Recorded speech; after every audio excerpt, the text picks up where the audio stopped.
नमस्कार दोस्तों, आज मैं आप सभी के समक्ष वट सावित्री व्रत की कथा, पूजा विधि और महत्व प्रस्तुत कर रही हूँ। इस दिन सावित्री, सत्यवान तथा यमराज की पूजा की जाती है और उसके पश्चात ही फलों का आहार लिया जाता है। यह व्रत रखने वाली स्त्रियों का सुहाग सदैव अखंड रहता है। सावित्री ने इसी व्रत के प्रभाव से अपने मृतक पति सत्यवान को धर्मराज से जीत लिया था। स्वर्ण या मिट्टी से सावित्री, सत्यवान तथा भैंसे पर सवार यमराज की प्रतिमा बनाकर धूप, चंदन, दीपक, फल, रोली और केसर से पूजा करनी चाहिए और उसके पश्चात सावित्री सत्यवान की कथा सुननी चाहिए। वट सावित्री व्रत कथा। एक समय की बात है, मद्र देश में अश्वपति नाम के धर्मात्मा राजा राज्य करते थे। उनकी कोई संतान नहीं थी, इसलिए वह अत्यंत दुखी थे। राजगुरु तथा ऋषि मुनियों की सलाह से राजा ने संतान प्राप्ति के लिए यज्ञ करवाया। कुछ समय के बाद उन्हें एक रूपवती कन्या की प्राप्ति हुई, जिसका नाम सावित्री रखा गया। विवाह योग्य होने पर सावित्री ने दुमतसेन के पुत्र सत्यवान का पति के रूप में वरण किया। जब यह बात नारद मुनि को ज्ञात हुई तो वे अश्वपति से जाकर कहने लगे, आपकी कन्या ने वर खोजने में निसंदेह भारी भूल की है। सत्यवान गुणवान तथा धर्मात्मा है, परंतु वह अल्पायु भी है और 1 वर्ष के बाद ही उसकी मृत्यु हो जाएगी। नारद की यह बात सुनते ही राजा अश्वपति का चेहरा विवर्ण हो गया। वृथा ने होही देव ऋषि बानी। ऐसा विचार करके उन्होंने अपनी पुत्री को समझाया कि ऐसे अल्पायु व्यक्ति के साथ विवाह करना उचित नहीं है, इसलिए कोई अन्य वर चुन लो। इस पर सावित्री बोली, पिताजी, आर्य कन्याएं अपना पति 1 बार ही वरण करती हैं। राजा 1 बार आज्ञा देता है, पंडित 1 बार ही प्रतिज्ञा करते हैं तथा कन्यादान भी 1 ही बार किया जाता है। अब चाहे जो भी हो, मैं सत्यवान को ही वर स्वरूप स्वीकार करूंगी। सावित्री ने नारद जी से सत्यवान की मृत्यु का समय मालूम कर लिया और उसके पश्चात उन दोनों को पाणी ग्रहण संस्कार में बांधा गया। वह ससुराल पहुंचते ही सास ससुर की सेवा में दिन रात लीन रहने लगी। समय बदल गया। ससुर का बल क्षीण होता देखकर शत्रुओं ने उनसे राज्य छीन लिया। नारद का वचन सावित्री को दिन प्रतिदिन चिंता में डालता रहा। उसने जब जाना कि पति की मृत्यु का दिन नजदीक आ गया है, तब 3 दिन पूर्व ही उसने उपवास शुरू कर दिया। नारद द्वारा कथित तिथि पर पितरों का पूजन किया। नित्य की भांति उस दिन भी सत्यवान अपने समय पर लकड़ी काटने के लिए जब जा रहा था तो सावित्री भी सास ससुर की आज्ञा से उसके साथ चलने को तैयार हो गई। सत्यवान वन में पहुंचकर लकड़ी काटने के लिए वृक्ष पर चढ़ गया और जैसे ही वह वृक्ष पर चढ़ा, उसके सिर में असहनीय पीड़ा होने लगी। वह बेचैन हो गया और वृक्ष के ऊपर से नीचे उतर आया। सावित्री अपना भविष्य समझ गई और अपने जांघ पर सत्यवान को लिटा लिया।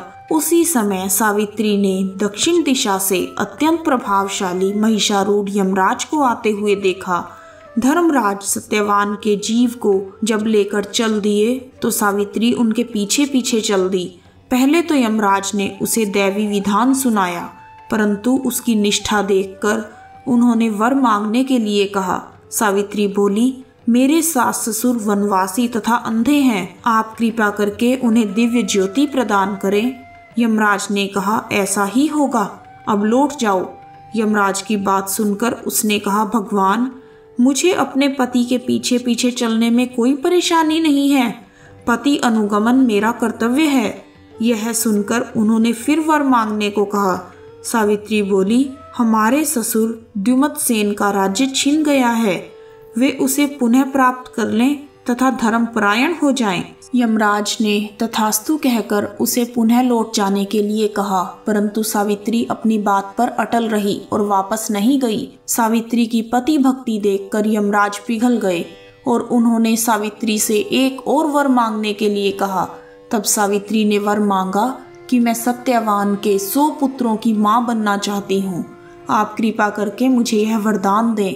सावित्री की पति भक्ति से प्रसन्न होकर इस अंतिम वरदान को देते हुए यमराज ने सत्यवान की जीवात्मा को पाश से मुक्त कर दिया और अदृश्य हो गए।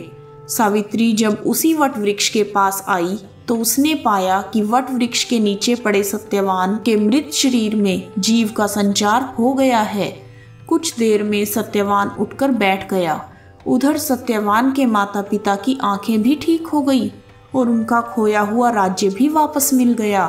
इस प्रकार सावित्री और सत्यवान चिरकाल तक राज्य सुख भोगते रहे। कथा समाप्त। कहानी सुनने वालों का भी भला और सुनाने वालों का भी भला।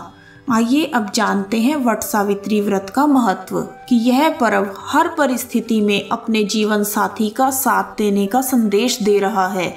इससे ज्ञात होता है कि पतिव्रता स्त्री में इतनी ताकत होती है कि वह यमराज से अपने पति के प्राण वापस ला सकती है।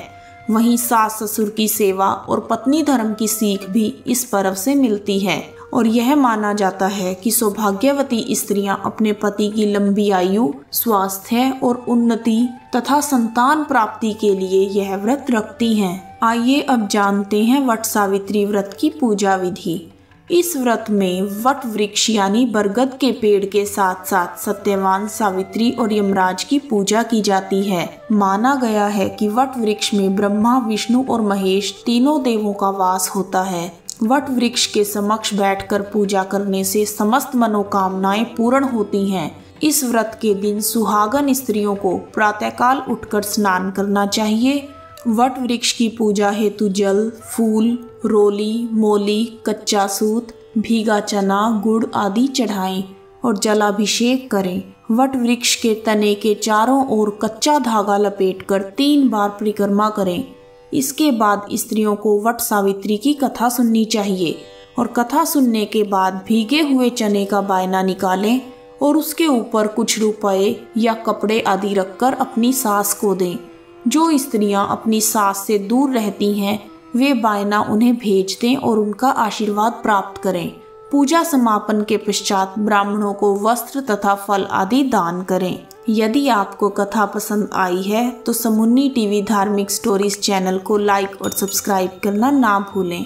आप सभी का धन्यवाद।